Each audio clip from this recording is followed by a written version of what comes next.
Hi, good morning. Thank you all for joining us today. I'm Scott Ford. I'm the Chief Operating Officer at Techstars, and I'm excited to be here this morning to partner with Junior Achievement to kick off this terrific event today. For those of you who aren't familiar with Techstars, we help entrepreneurs like the one you're going to meet today succeed. We do this through our 40 plus accelerator programs we have around the globe, helping fund entrepreneurs in their quest to bring new, exciting innovation to the world. Techstars was founded with three core principles. Entrepreneurs create a better future, collaboration drives innovation, and most importantly, great ideas can come from anywhere. We're very proud of the things that we've done for the ecosystem here in Colorado and beyond. Today, we've funded over 2,500 companies in their drive to be successful. This includes 12 different unicorns, including companies like SendGrid, Data Robot, and PillPack. We're super excited to be partnering with these organizations who have gone on to raise over $12 billion and collectively are worth over $37 billion and have hired and employed tens of thousands of people.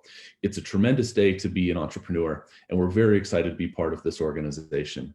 So with that, I'd like to turn this over and introduce you to Robin Wise, President and CEO of Junior Achievement. Good morning. I want to thank you on behalf of Junior Achievement and the Denver Metro Chamber of Commerce. We're so glad you tuned in to the Colorado Business Hall of Fame Summit. It's a first, and we're really excited. When you look at all of the inductees of the Colorado Business Hall of Fame, it's a who's who of the men and women who have shaped this state, our communities, and the way we live. We're delighted to welcome two of these individuals, Jim Johnson and Larry Kendall, this morning. Junior Achievement knows that young people learn best when they have exposure to multiple role models and perspectives.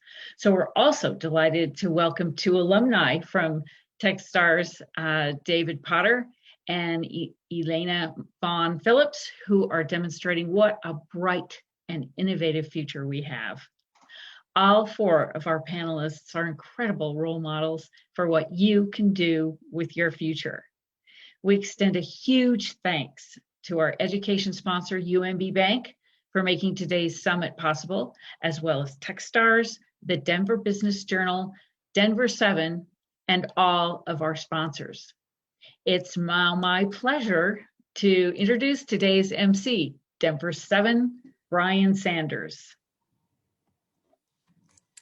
Hi, everybody, and thank you, Robin. Yes, super excited to be here with you guys today. I just got off the air here, so we are on the air from 4:30 to 9 every morning. So I'm a few minutes removed from our newscast, but excited to be with you guys talking about the powerful businesses and startups in our community.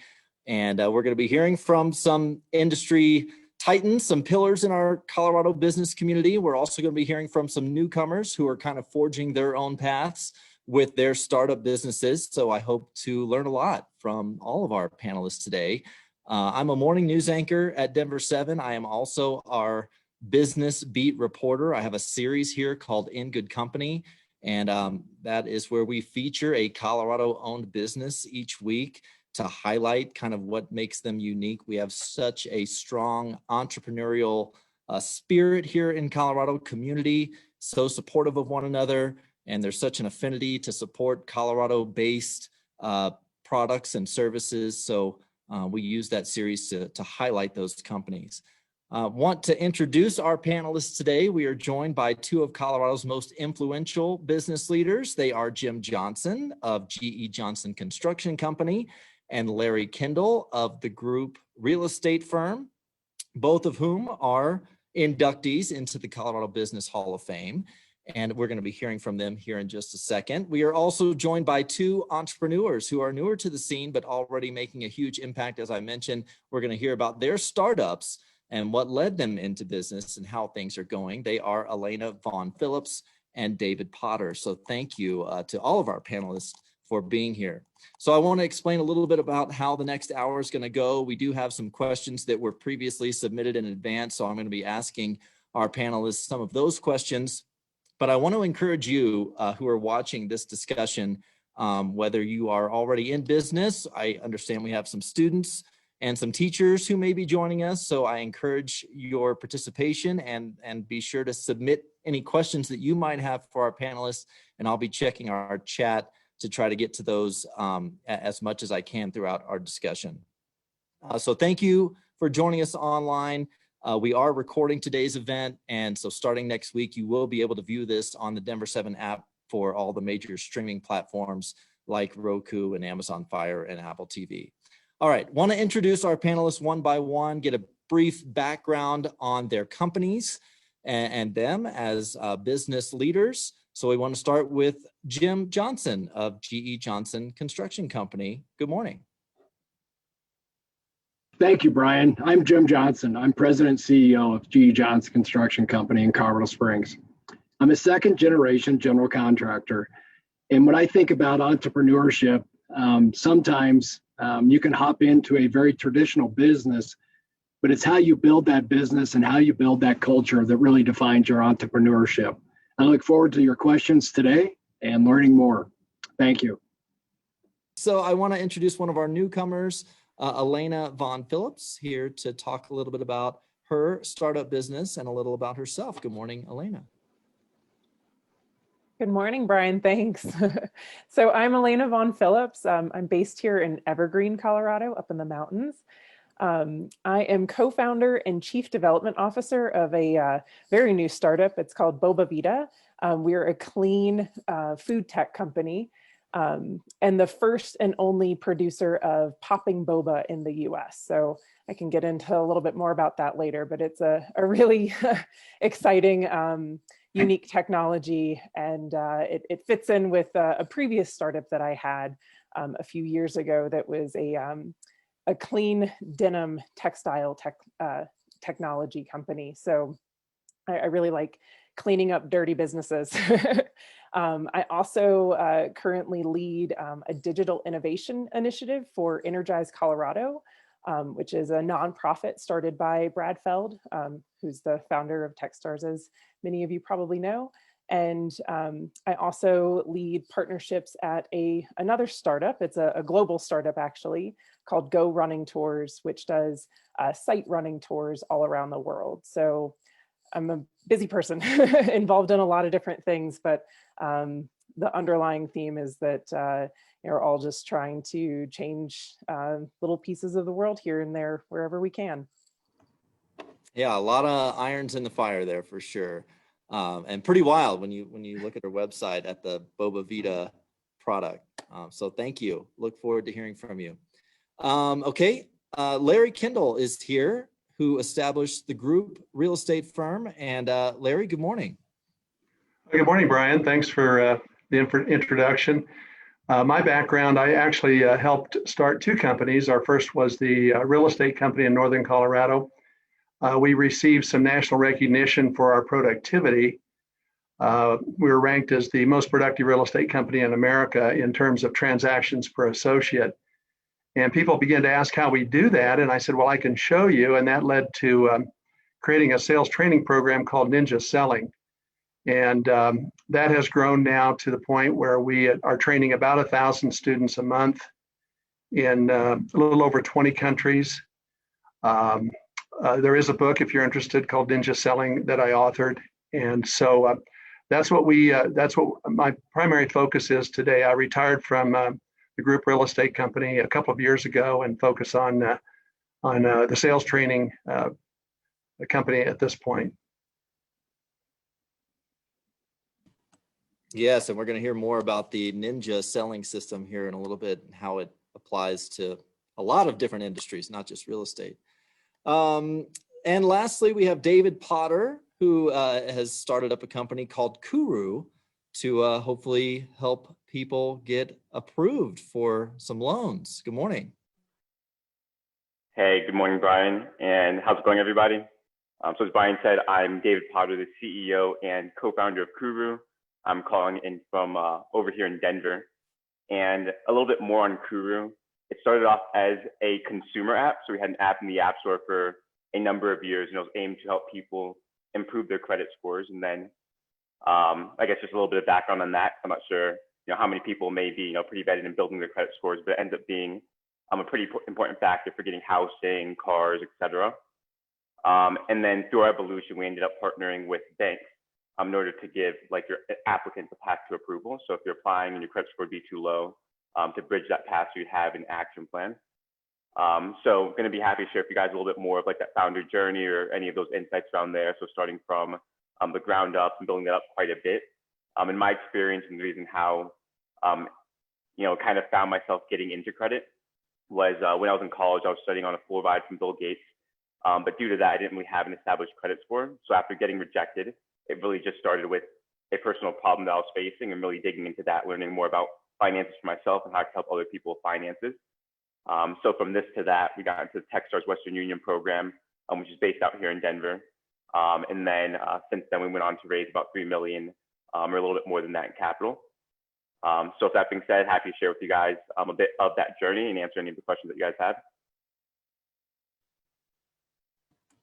Yeah, congratulations on that 3 million in funding. That's huge. And I want to start our discussion just kind of opening up a question to all four of you, and what inspired you to start your own business and to get involved in the industry that you are currently in. I can kick that off since I was just going. But on my side, I'm just a big advocate in business to start with a real problem. So instead of just pursuing a sporadic opportunity, if you've actually faced a problem, at least you have a data point of one that, something's wrong here, and there might be another 1,000 or 1,000,000 people that face that same problem. So I think you have a really strong foundation if you start with a true problem. And in my case, it was that not only did I get rejected for housing or like 10 apartments I was applying for because I didn't have credit, but then when I was asking other students or even parents, they also didn't completely have an understanding of credit either. So I knew what I was working on was a real problem, and therefore there'd be a real solution or opportunity behind it. So I got really frustrated because it prevented me from kind of moving forward in life, or kind of what I would expect to be that next step. And just following that passion was a strong energy source for me. So I guess just solving a genuine problem made me pretty passionate and inspired me. Brian, I'll jump in next. What inspired me was to live in Colorado. I grew up in Kansas and wanted to live in the mountains or in Colorado. And so my wife and I came out here. And at the time there was a recession and I could not find a job. I have an MBA, but nobody was hiring. And so if you want to live someplace and you can't find a job, you can always go into sales. And so that's what I did. I found myself in the real estate sales business really until I could find a real job. But I discovered after about a year that I loved it. And so I was in my career. And so that was how it started for me. I can jump in, Brian. My situation was a little bit different. I grew up working construction as a kid, fell in love with just seeing the change every day when I left the job site of that self-esteem of, hey, I did this today. And then when I got into management, I very quickly, probably like a lot of us, had the opportunity to sell the company. And I felt I had the passion for the industry, kind of like David said, but also I felt there was a void in what I wanted to do with our company. I saw a niche that I believe was not getting addressed in the Rocky Mountain region. And I really wanted to shepherd and lead our company into that effort. All right, adding to that, I think it's interesting. I feel like entrepreneurship found me. So I just happened to be in kind of the right places at the right time. But I think what underlied that was just an intense and innate curiosity for everything around me. So I've always kind of kept my eyes open and observed all of the things happening around me. And what I love is making connections between seemingly unrelated things. And so when these opportunities came to me, I was in the right position to, connect what was happening in different industries and be able to turn that into a viable business idea that solved a real problem. As David said, I think that is a really good place to start, is solving actual problems. Yeah, that's an inherent theme, for all four of you and a lot of entrepreneurs is just that drive to solve a problem in society or in business. And we want to kind of dig into that mentality a little bit. And Larry, I want to start with you because you touched on it earlier. You developed this ninja selling system for real estate, which is in training models, throughout the country now, but it can really kind of be applied to a lot of different industries. Explain the ninja selling system and what it involves. Sure, Brian. And I want to follow up on something Elena said. I think all of us, one of our mission statements is to help people go from the life they have to the life they dream about. And so it's about helping people move forward in their lives. And that's what we do in our real estate company and also in our training program. What we've learned over the years is there's really 3 success keys in any business, whether you're in sales or any business. And those 3 success keys are, number 1, your mindset, how you run your brain, your focus, your ability to focus. Number 2, your skill set. Skills come with practice. You have to learn your craft.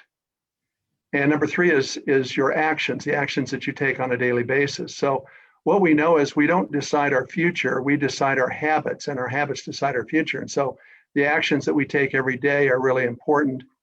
There's quite a bit of research on this. The most important hour of your day is the first hour, what you do when you first get up in the morning, starts your routine for the day. Do you have good habits? One of the things we recommend that you start each day with is your gratitudes. What is it that you're grateful for? This puts you in a positive energy state, which is part of your mindset. And so on your mindset, you want to try to stay positive. You want to limit the amount of negativity that comes in to your world and try to keep in the positive energy, what we call quadrants. So mindset, skill set, and actions, true in sales, true in any career. Yeah, a great, obviously a great way to start the day with that kind of an attitude. And that, a negative attitude would reflect, I'm sure, in your work as you're talking with your potential clients. Are there misconceptions about sales out there that you feel need to be addressed? Well, I think traditional selling, first of all, if you look at the history of the word sales, it comes from an Old English word salon, which means to serve. So original sales was to serve, but I think the traditional, what people think of sales is manipulation or high pressure. And this is the kind of portrayed in the movies or TV shows of salespeople. And true sales is serving and is helping people get from the life they have to the life they dream about. And I think that's the approach that we've taken with ninja selling. I've trained thousands of salespeople, and what I find is their greatest fear is a fear of rejection. And so they're afraid that the customer is going to reject them. Well, the reason for that is because they've put the customer under pressure. And so our philosophy is never put your customer under pressure. And if you don't put your customer under pressure, number 1, they're going to be happier. And number 2, you're never going to be rejected. So our approach to sales is to ask questions, identify pain and pleasure, try to be a problem solver, try to serve, and never ever put your customer, your client under pressure. Yeah, good points. Jim, I want to turn it over to you. Talk a little bit about GE Johnson, which has been involved in expanding some of the iconic, structures here in Colorado, from the Broadmoor to the Training Center, and what has made your company kind of stand out above the rest here in the state. Great question, and I always learn so much listening on these type of panels, and so much of what Larry's book is about, plus of what he just articulated, is so true. And sometimes we try to overthink it. And I think what GE Johnson has tried to do, and what I've tried to shepherd, is it's a little bit longer race.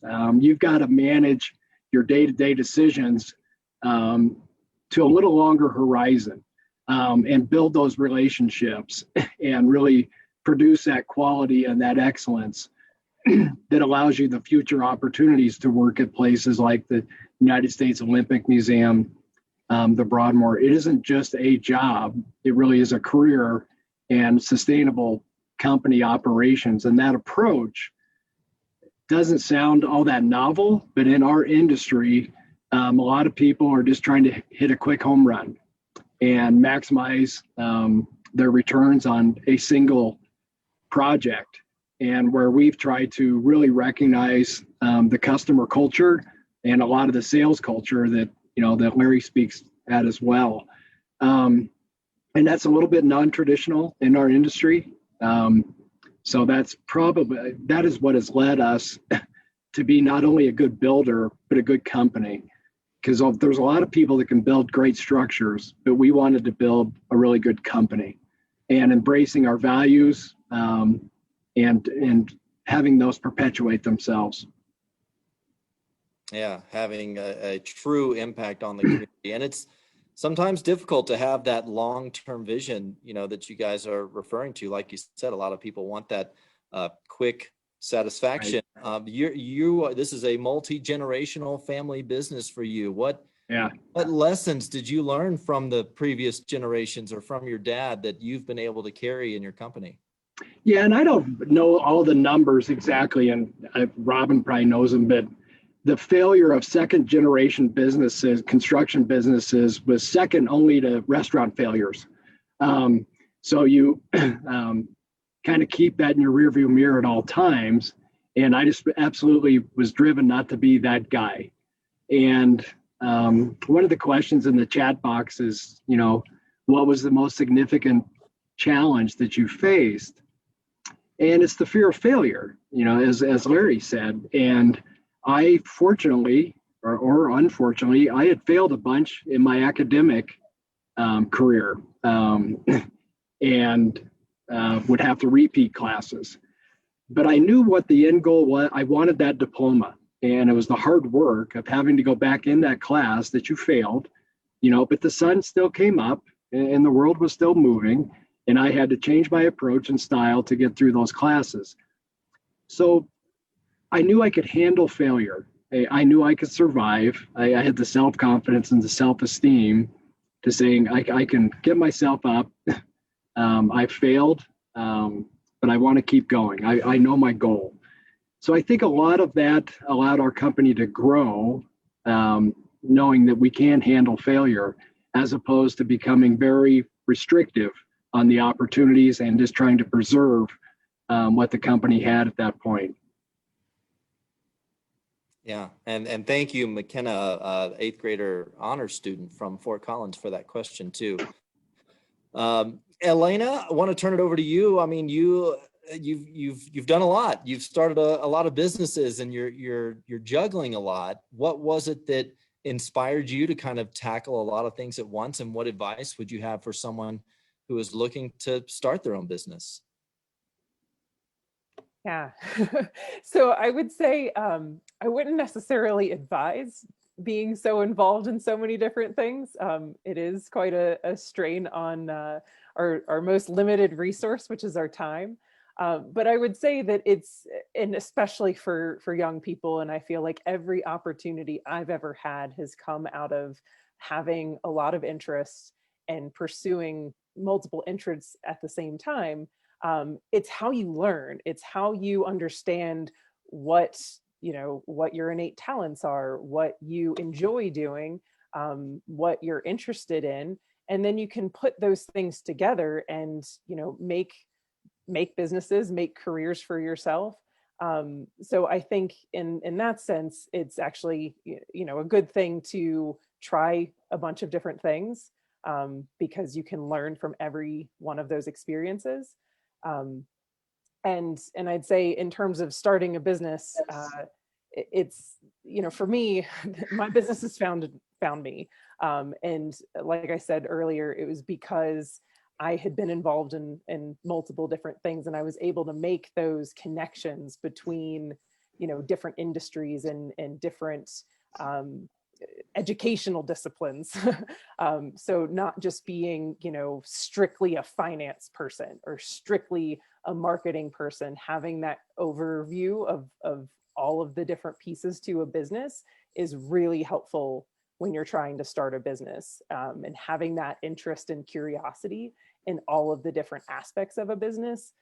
You really need that, even if you're like me. I'm not the CEO of my company, but I support the CEO of the company by understanding the different areas of the business and being able to keep our business moving forward, because of having that understanding of the different areas of the business. So my advice is follow your interests and try to see the connections between these unrelated things, and that's where you can find new ideas and pursue new business ideas, is at that intersection between those two seemingly unrelated things. That's where a lot of innovation happens.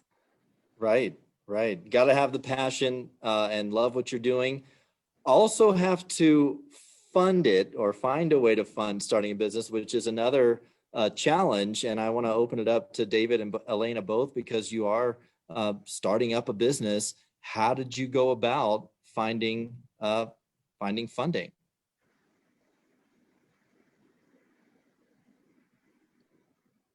In terms of funding, I think it's definitely a journey and a skill set that over time you get better at, but progressing through those stages, I would say, at least in the path that I took, or with other founders addressing that early stage funding problem, it could be really awkward asking anyone for money, whether it's family, friends, a mentor to you, whatever the case is. So I wouldn't, especially, if you're starting out, I'd probably say start out with investing your own time, energy, resources. If you have a little bit of money to put in, kick it off, because it does show that you're committed into something you really believe in. And I think at that point, you would have built up more of the self-esteem, or just the validation in yourself that it's something I'm taking serious, and you'll be willing to ask a parent, a relative, if you have a mentor in your network, maybe a teacher that really trusts or believes in what you're doing. But I would say start with people that are close to you and you have a really strong relationship with, and that may be able to get you, it depends on what you're starting, but it may be able to get you, whatever you need to get started, because you actually don't need, as much as you may imagine. You can do a lot with a little bit. And then from there, though, in terms of funding outside of, say, family and friends and that, initial stage of people, maybe I would ask for referrals if anyone knows anyone else, because that could always be a good source. You can ask your parents if they know someone who might be interested. They might pull in your godfather, or whatever the case is. But then outside of that as well, I do think that there's a lot of competitions, pitch competitions, where if you perform well, you'll get a lot of exposure, which will help your company, and you may end up winning. I think typically competitions will give, at least a few hundred, if not, a number of thousands for the competition, and has a pretty big range to the amount that they can give. And then there's accelerators, which I'm a big fan of. An accelerator, if you guys aren't familiar, and earlier you mentioned Techstars, which is one of the ones that a few of us here have been a part of. But an accelerator gives you mentorship, money, and a boot camp of a program to make sure that you're geared up and ready to take your company to the next stage. And an earlier stage accelerator may give maybe 20,000 or 40,000 in capital, and one Techstars or say Y Combinator may give 125,000 in capital. So that can really take your company to the next stage and kick off a lot of the momentum for getting into, if you're planning on raising larger funding than that, can kick you off to a bigger stage of funding. But there's a lot of programs, so whatever you're doing, whether it's clothing, whether it's something social impact, there's a program or accelerator for all of it. So do a Google search for accelerators with whatever you're looking at, and you'll be surprised what you'll find. Yeah, I'll just add to that. David's absolutely right in terms of starting with your kind of inner circle, your family and friends. I'd say that the really important thing to nail is your value proposition. It's really important to understand, what is the problem that you're trying to solve, and what is your unique solution for it, and why people should care. Because without that, if you're just asking for money, and you don't have a problem that you're trying to solve or a solution for it, then you're not going to go very far with your fundraising. So those are really key aspects to nail down. I would also say that, I had a lot of success in my first startup with applying for grants and getting money that way, because we were bringing manufacturing back to the US. So it was in a textile manufacturing capacity, and our whole value proposition is that a lot of this has been outsourced. It used to be made in the USA, and then it wasn't, and we're trying to bring it back. So there's a lot of grant money, a lot of programs, run by the government, run by cities and states at the state level, where their motivation is to bring jobs to the state.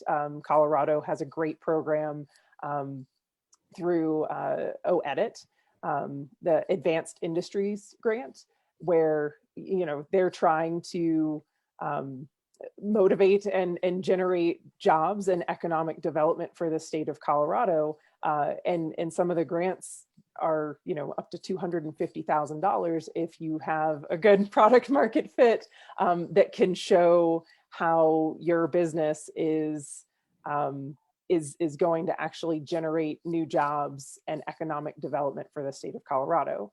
So there's money out there in these programs. They're competitive. They're involved application processes that really make you be clear about the problem you're trying to solve, how you're going to solve it, and how you're going to actually bring jobs to the state that you're in, or to the United States in general. But there is a lot of money out there through these programs, and that's another good way to look at fundraising. Brian, if I could offer Please. an idea, kind of a unique idea on fundraising as well. What I did was I identified the top 15 to 20 salespeople in our market, real estate people, and I went to them and I invited them to form a company. And so 12 of them took me up on it, and they all threw money in. I did as well. We started our company called the Group Real Estate Company. And just like Elena says, you have to have a value proposition. If you're going to be raising money, there has to be a benefit for them to do that, to leave where they are, to start a new company and put money into it. And if you can articulate that, then I think that's another option for you. Absolutely. Yeah. Thank you. And Elena, I want to, there was a viewer question that I wanted to kind of open up to all four of you, but you touched on it earlier, Elena, that you are not the CEO of your company.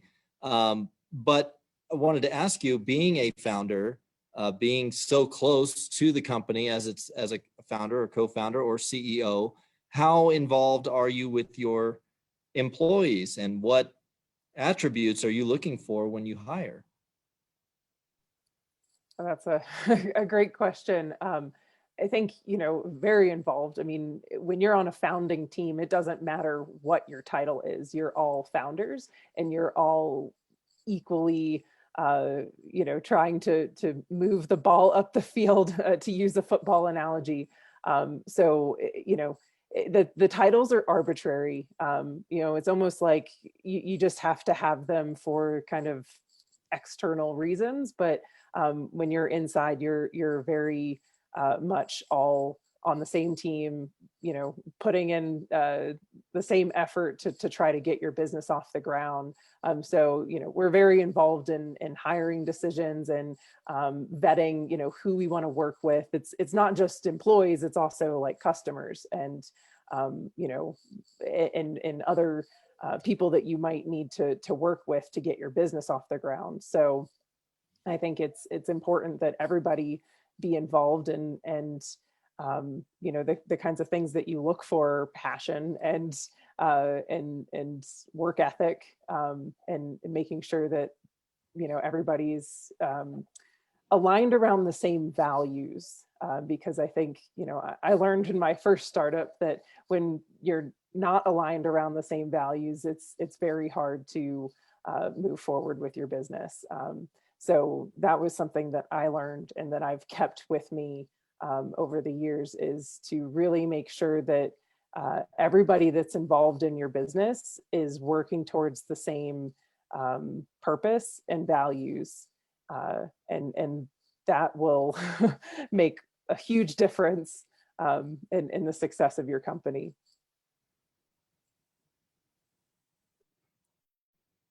Anyone else? Yeah, I'll add in on that as well. I think just to relook at the question, so how involved should you be with your employees? So I would agree with what Elena said. I think, definitely as a founder or a co-founder, you need to be united by a common goal and mission, so everyone's working towards the same thing. And you're also kind of doing everything, especially at the early stages. So I think as things grow, eventually you begin to specialize more. But how I would say, currently at a stage is, I think I would put the balance is you need to be as involved as you need to be, but not micromanage. I think a good balance I've been finding where you lose a lot of time yourself if you have a team member that you're relying on, but you need to help them out for every minute of their work, and that's not to the net benefit of the goal versus having someone who's competent. You guys can rely on each other in that way. When you guys get together, you can make even better results happen. You come to quality control checks and whatever the case is, but as involved as you need to be without micromanaging. But at the beginning, you're doing everything and all hands are on deck. So I wouldn't be too worried about micromanaging. If it's just a few people, you guys have to do everything. And then eventually when, things do get to a point where you're specializing, I would say being self-aware is really important. So understanding where your strengths are, what you're good at and what you enjoy doing, what you don't enjoy doing, and knowing that for your team as well, because then you can, allow people to lean into where they're strong and spend less time at something that you might take, 8 times as long as another person in that same area. That's probably more of a luxury when, and being at a later stage company or taking a company to get to that opportunity. Yeah, completely agree with everything David just said. Well, switching gears a little bit. I'm sorry, Larry, did you want to add to that? No. Okay. They covered it. They did a beautiful job. Okay. I agree. I totally agree. Switching gears a little bit, let's talk about, this unprecedented year that we're coming off of, and it's still going, but how has COVID and the pandemic changed business for any of you guys? I'll go first if that's okay. It changed our business pretty dramatically. 80% of our revenue, 80% of our training is live training. So suddenly within a week, we're 80% of our revenue, all of our courses were canceled. Our staff is worried about, are they going to lose their jobs? We said, no, we'll find a way. It required us to create some digital solutions, some training that was online. Our core course is a 4-day course. It's difficult to do a 4-day course online. So that course we had to put on the shelf, but we created some other courses that were 1 hour to 1 day courses that actually, because we did that, then we had the demand from international companies wanting to know if we could deliver the course to them, which we could now because we had that. So now we're in over 20 countries doing training. So it turned out to be, in some ways, a benefit to us to have done that. Yeah, an opportunity that you found. Anyone else? Has COVID impacted how you do things? I think, Brian, our industry was a little bit different at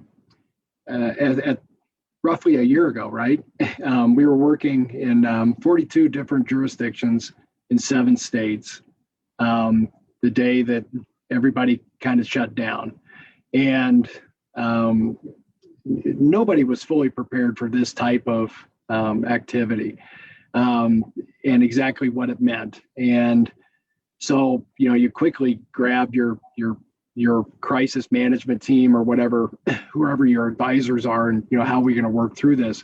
Construction was allowed to work through the pandemic, and we felt that was a good thing and a fortunate thing. But it also made us get very creative on how we solved some of the social distancing and some of the PPE issues. If you recall, they were so short of in supply about a year ago.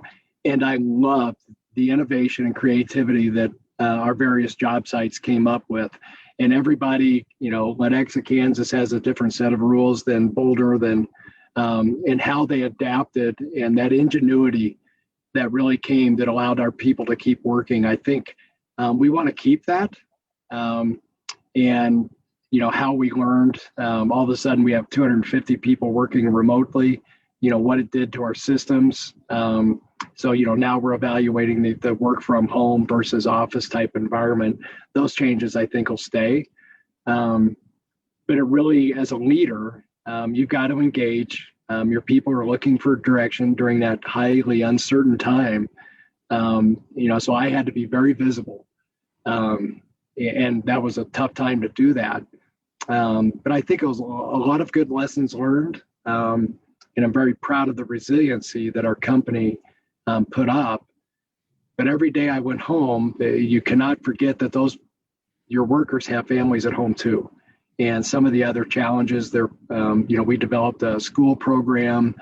We developed some other things to try to support our employees through this pandemic as well. So good things came out of it.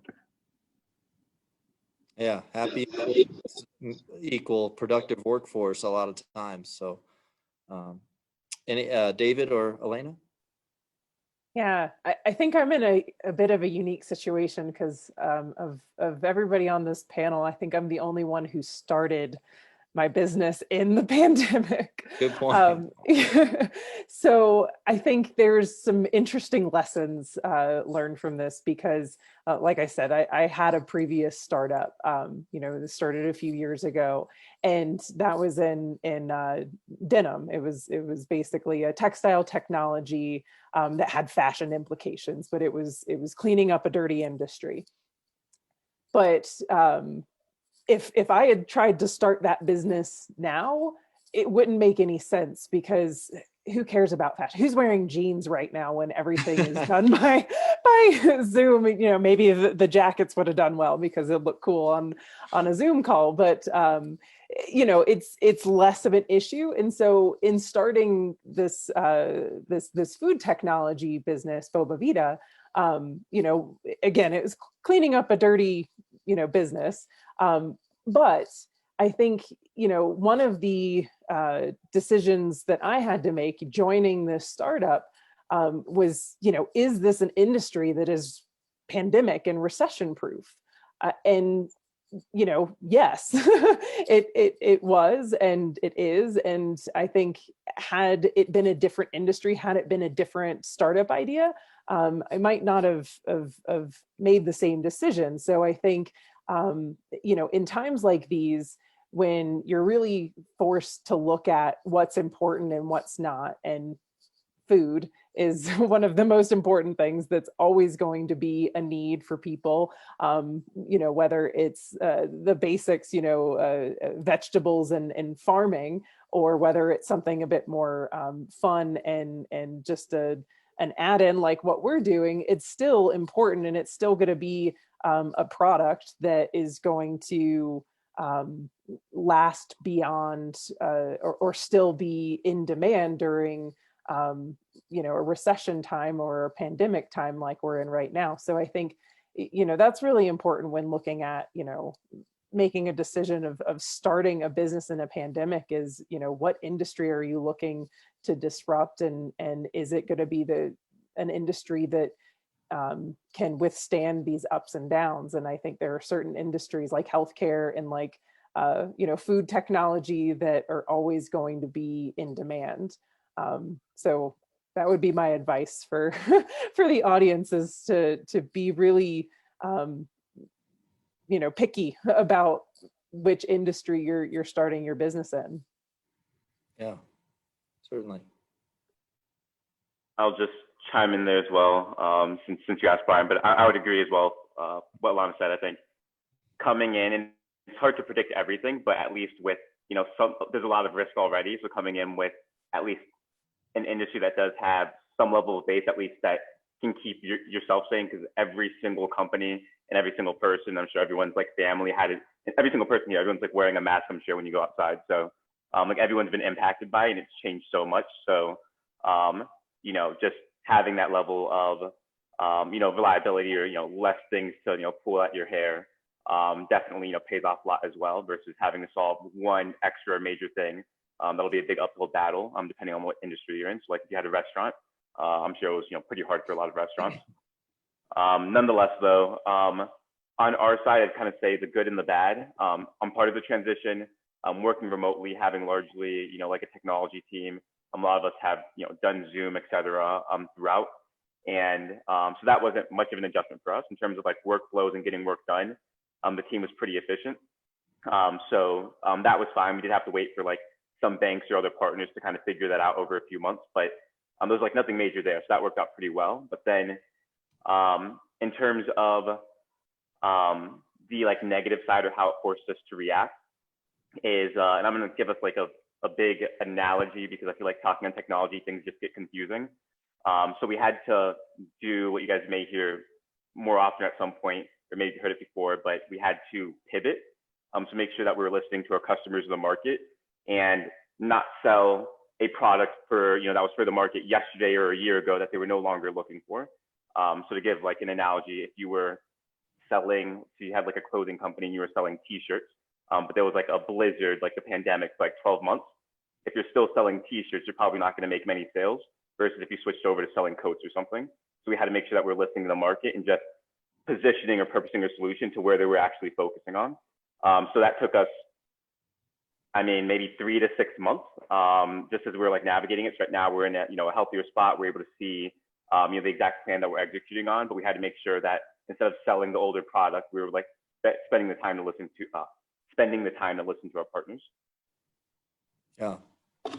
And we've only got about 10 more minutes here, but I wanted to reach back and ask a question from our chat once again, and this will be opened up to anyone. But as a founder of a company and a CEO or president, what are some tough decisions that you've had to make, or big decisions that have really affected, you know, the company, you know, with whatever you decided?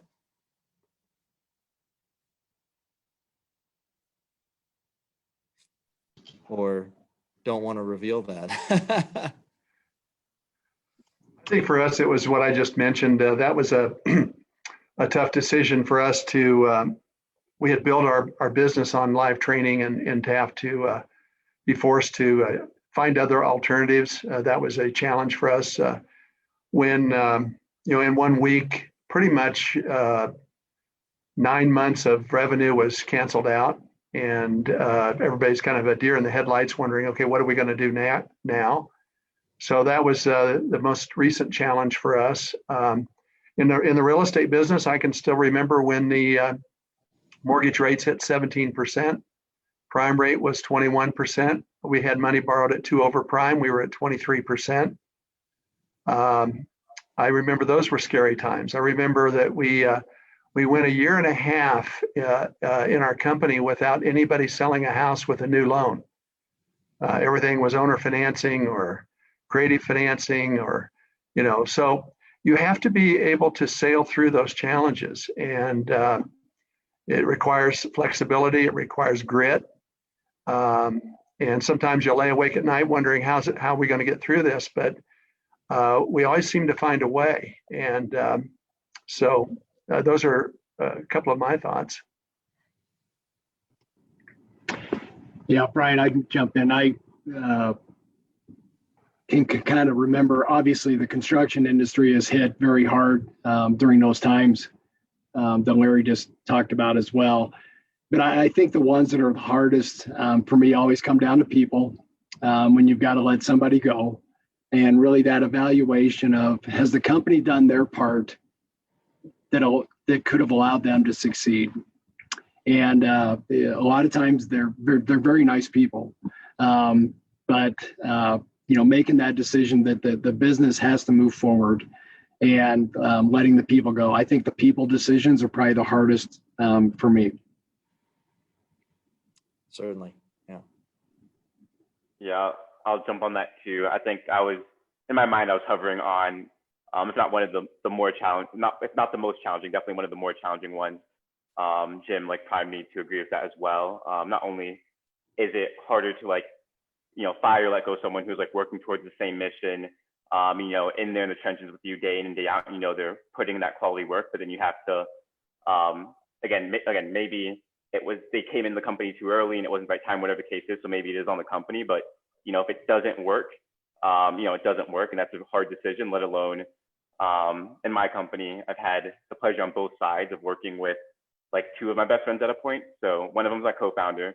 We're in really good relationship, like great relationship. We've been roommates since like freshman year in college. So great relationship there. And I think having a co-founder or partner is really healthy, but that relationship's a very unique one because similar to what Lana was saying, it's lesser of the role. And it's that you guys have that trust or bond because things will get hard and you guys are like there for each other and we'll put in that effort. But then on the other side, I had another great friend that was working with us for about a year. And it's a pressure cooker. Not only at some point did we have to end up like letting him go, but it's also then letting go of someone who you had prior a great working relationship with, but then was also like a best friend. So be careful when working with best friends, but letting someone go is definitely a challenging thing to go through. I'm sure Alana's gone through at least part of that or has navigated that. I'm curious, if you have a different challenge or what your thoughts are.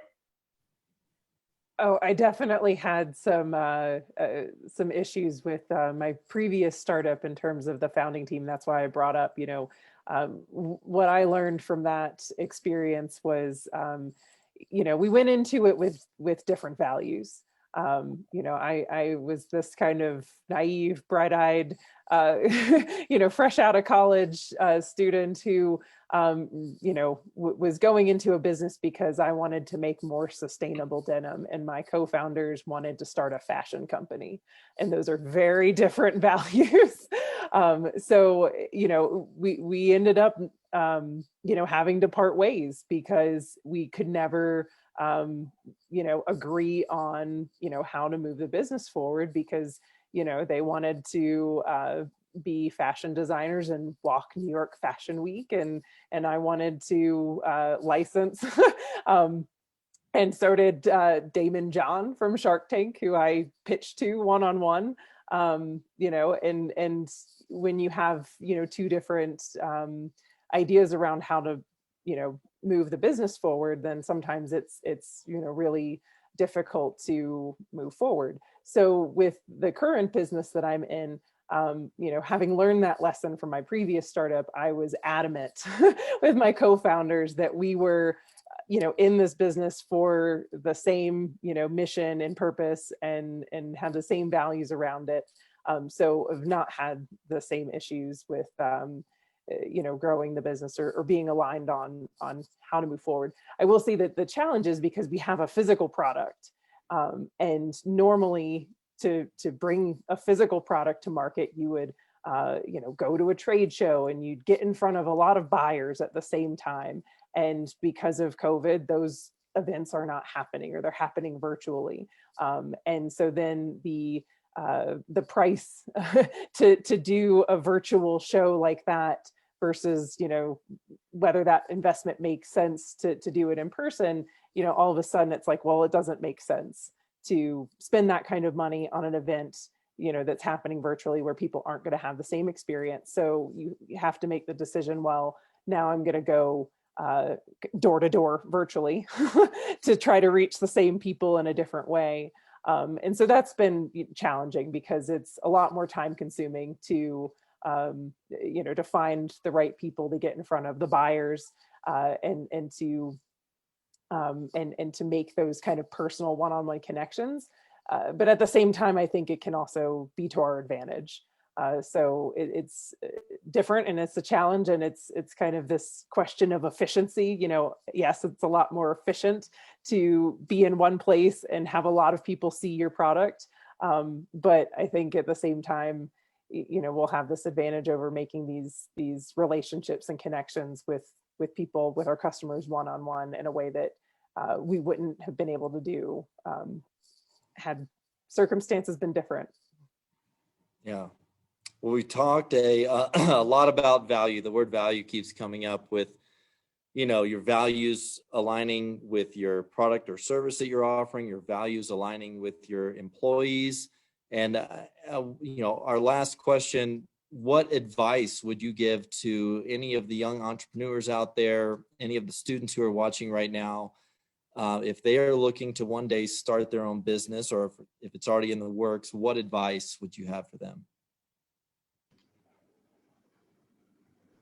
I'll jump in. I first of all, know what you're passionate about and that you're good at or could be good at. You're willing to invest the time to develop the skill set to be good at it. Number two, then go to the place or the company where that happens. For example, my son wanted to be in the film business. Great. You need to go to either Los Angeles, New York, Las Vegas. That's where that happens. That's where the companies are. That's where the action is. And you need to go there and find a really good company and get started.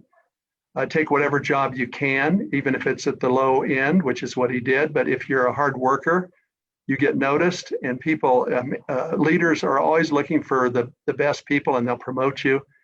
And he's been very successful in a 20-year career in the film business. I think the third thing is look for a mentor, or especially be careful about your peer group. Dr. David McClellan at Harvard, he did research on this. He found that 80% of your success is what he calls your reference group, the people you hang out with, your role models, your mentors. I think for young people in particular, pay attention to who you're hanging out with. Hang out with the people that are going to help you get where you want to go in life, and they're doing the things you want to do. So I think those would be a couple of thoughts that I would have for our young people. Great. Larry touched on something, Brian, and I, surround yourself with good advisors. Don't be afraid to reach out and get good counsel. And sometimes those people are outside your company. As far as values, I think in my industry, probably 50% of the industry on their wall or in their conference room has the same values. It's how you embrace them, lead them, that defines your culture.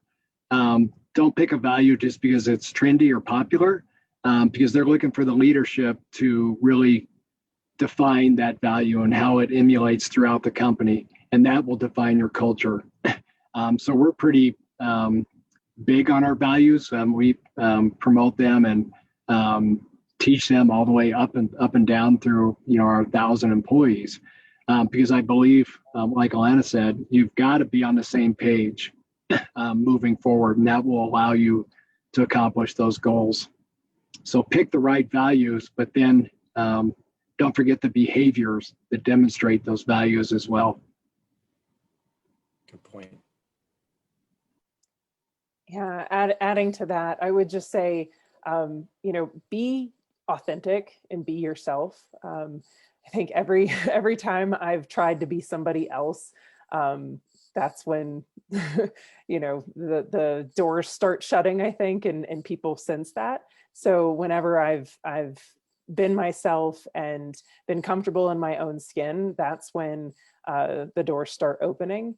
And I would also just say, every experience and every person is somebody that you can learn from, and something that you can learn from. So, always be like observing everything around you.